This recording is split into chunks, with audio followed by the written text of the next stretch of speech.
हरि ओम। श्लोक number 17-18, serial number 127-28 Mahabharat शांति पर्व के अंदर कहते हैं, आंध्रुशंसा महिषा च अप्रमादा संविभागिता श्राद्ध कर्मातिथ्यञ्च सत्यमक्रोध एव च स्वसुदारेषु सन्तोषः शौचं नित्यानसूयता आत्मज्ञानं तितिक्षा च धर्मः साधारणा नृप। आंध्रुशंसा महिंसा च, अनुशंसा किसी प्रकार से किसी की भी ईर्ष्या न करना और वैर भाव रहित। अहिंसा का मतलब वैर भाव रहित और ईर्ष्या रहित, साथ साथ प्रमाद से रहित। आलस्य और प्रमाद व्यक्ति का महान दुश्मन है। तो प्रमाद से रहित संविभागिता, अपने अपने कार्य के अंदर युक्ताहार विहार नियम के अनुसार सारा विभाग करके धर्म परायण रहना। श्राद्ध कर्मातिथ्यञ्च, और श्राद्ध पक्ष के अंदर पितरों का श्राद्ध करना, साथ साथ अतिथि का सत्कार। अतिथि का वास्तविक अर्थ तो ये है कि चाहे वो अपना मित्र हो, चाहे रिश्तेदार हो, इसके अलावा भी जिसके साथ हमारा कोई संबंध हो और अचानक जिसका हमारे वहां आना, तो इसको अतिथि कहते हैं। जिसकी तिथि निश्चित नहीं है, हमारे घर परिवार वगैरह सबकी तिथि निश्चित है और अतिथि की निश्चित नहीं है। एक बार हम भ्रमण करते करते एक संत के वहां गए। संत बेचारे झोपड़ी वाले थे। संत ने भोजन बना के तैयार किया अपने लिए, और थोड़ा सा ज्यादा हुआ होगा। मतलब ऐसा है कि जो अपने खाते थे इससे डेढ़ा तो हुआ, लेकिन दुगुना नहीं था। संत के भोजन के पहले हम 3 संतों का वहां मिलन हो गया। हम 3 अतिथि बन गए और संत ने वहां पर हम तीनों को भोजन दिया और उन्होंने किया थोड़ा थोड़ा, टुकड़े में से टुकड़ा करी देना मेरे लाल। और बड़े प्रेम से कि आपका भी मेरे भोजन में हिस्सा है। तो एक करके अतिथि सत्य और सत्य पूर्वक जीवन जीना, अक्रोधित वैर भाव रहित रहना, गृहस्थ के लिए कहे स्वसुदारेषु संतोष, अपनी पत्नी में संतोष मान कर कभी भी अन्य स्त्री के प्रति कुभाव कुदृष्टि नहीं करना। सोच का मतलब अंतःकरण के अंदर भी वहां विवेक वैराग्य के द्वारा पवित्र रहना, और बाहर में भी जब पानी से हमें स्नान से कपड़े धोना इत्यादि शुद्ध रहना। ईर्ष्या कभी नहीं करना। किसी की प्रगति देख के हमें कभी ईर्ष्या भाव ना आना। आत्मज्ञान इसको कहते हैं कि हम कौन हैं, ये शरीर क्या है, मन क्या है, बुद्धि क्या है, और आत्मा इससे पृथक विलक्षण सतचित आनंद रूप है, वो ऐसा आत्मज्ञान और तितिक्षा। क्योंकि हर कार्य के लिए तितिक्षा जरूरी है। जैसे हमें जाग आ गई, सर्दी की मौसम हो, बारिश की मौसम हो, इसी समय में हमें स्नान करना होगा। स्नान करके हमें ध्यान करना होगा तो ठंडी का अनुभव भी होगा। एक से दूसरे जगह में भ्रमण करने में हमें गर्मी का अनुभव भी होगा। और वैसे विद्या संपादन के लिए जाएंगे तो वहां भी कष्ट होगा, क्योंकि जाना है। जाने के बाद वहां विद्या के लिए गए, गुरुजी ने जो निर्धारित काल पे गया और गुरुजी को वहां कोई काम पड़ गया, गुरुजी ना आ पाए तो वहां से वापस आना होगा। तो एक करके तितिक्षा, ये सारे साधारण धर्म है।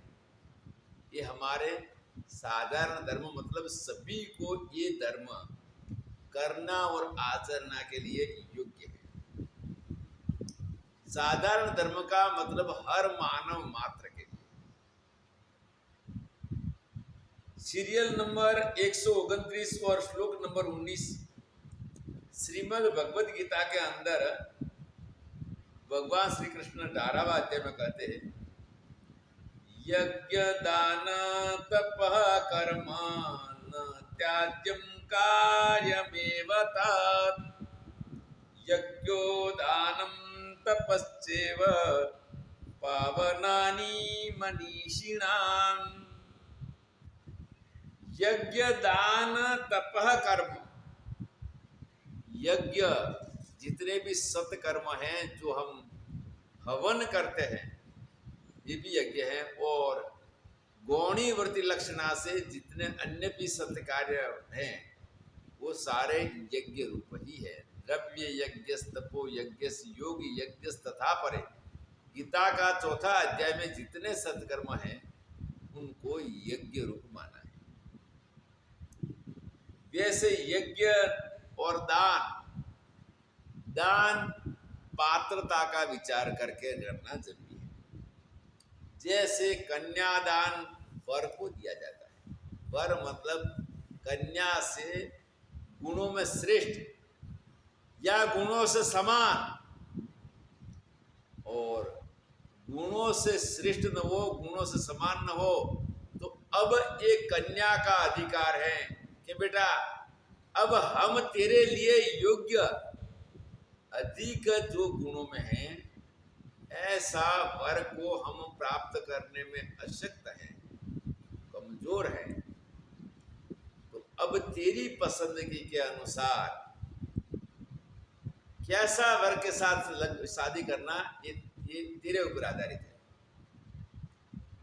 तो ये करके दान के अंदर पात्रता का विचार करना, गौदान के अंदर, कन्यादान के अंदर, विद्यादान के अंदर, विद्यादान करने वाले को कहा कि ये विद्या का सदुपयोग करना, दुरुपयोग नहीं। तो दान और तप जो मन, वाणी और शरीर का गीता में बताया हुआ है, ये कभी त्यागने योग्य नहीं है, जीवन भर करना चाहिए। कुर्वन्नेव ही कर्माणि, क्योंकि यज्ञ दान तपः चैव पावनानि मनीषिणाम्। यज्ञ दान और तप हैं वो मनीषी बुद्धिमान ब्रह्म ज्ञानी को भी पावन करने वाले हैं, क्योंकि वो ज्ञान निष्ठा में परिपूर्ण है। अब परिपूर्ण है तो पवित्र को पवित्र कौन करेगा, पावन को पावन कौन करेगा? तो यहां इसका अर्थ ये है कि अगर वो करेगा, इसको नहीं छोड़ेगा और करता रहेगा, तो इसका ब्रह्म ज्ञान, इसकी ब्राह्मी स्थिति को अंदर मलिनता नहीं आएगी, जैसी की वैसी बनी रहेगी। इससे इसको कोई दोष नहीं है, उल्टा इसकी ब्राह्मी स्थिति वैसी बनी रहेगी, इसकी मुक्ति में कोई बाधा नहीं है। उल्टा इससे लोगों को लाभ होगा, लोग संघर्ष के लिए वहां पर ये लाभदायी होगा। और बताया है गीता के वहां पर 3रे अध्याय में, न बुद्धि भेदम जनेत अज्ञानाम कर्म संगीनाम, ज्ञानी को अज्ञानियों की बुद्धि के अंदर कभी भी भेद बुद्धि उत्पन्न नहीं करना है। और साथ साथ ये भी कहा है, जोश ये सर्व कर्माणि युद्धान युक्त समातर, सारे कर्मों के अंदर इन अज्ञानी लोगों को छोड़ना है और खुद भी इसके अंदर युक्त मतलब जुड़ जाके करेगा। इसका ब्रह्म ज्ञान कभी नष्ट नहीं होगा, बना रहेगा। ये करके यहाँ पर कर्म योग की बहुत प्रशंसा किया है।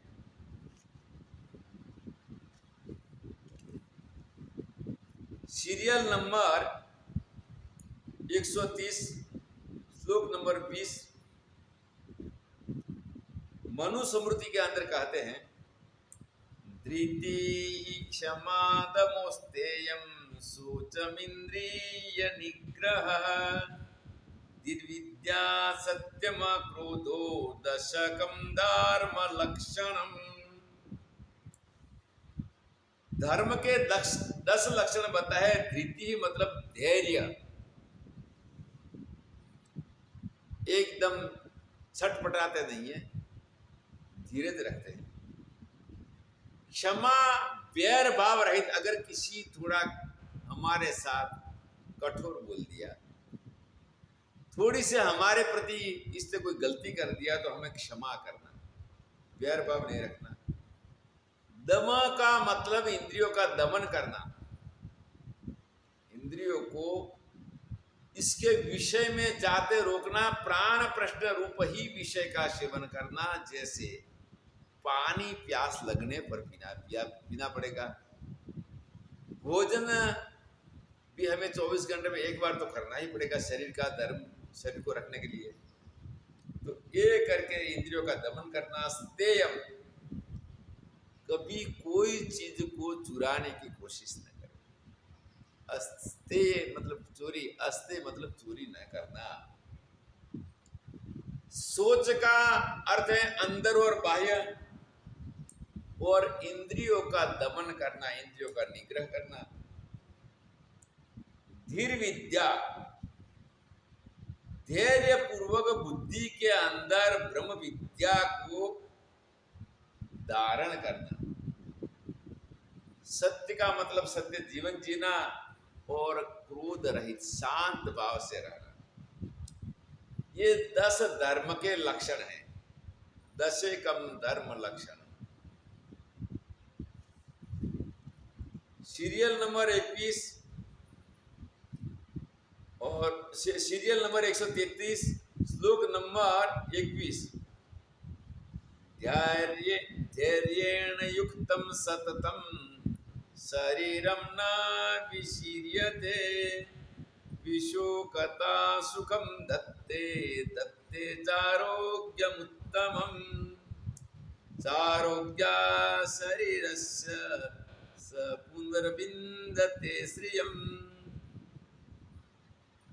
धैर्येण युक्तं सततं, धैर्य भर धीरज धारण करके जो निरंतर अपना जीवन को व्यतीत करता है।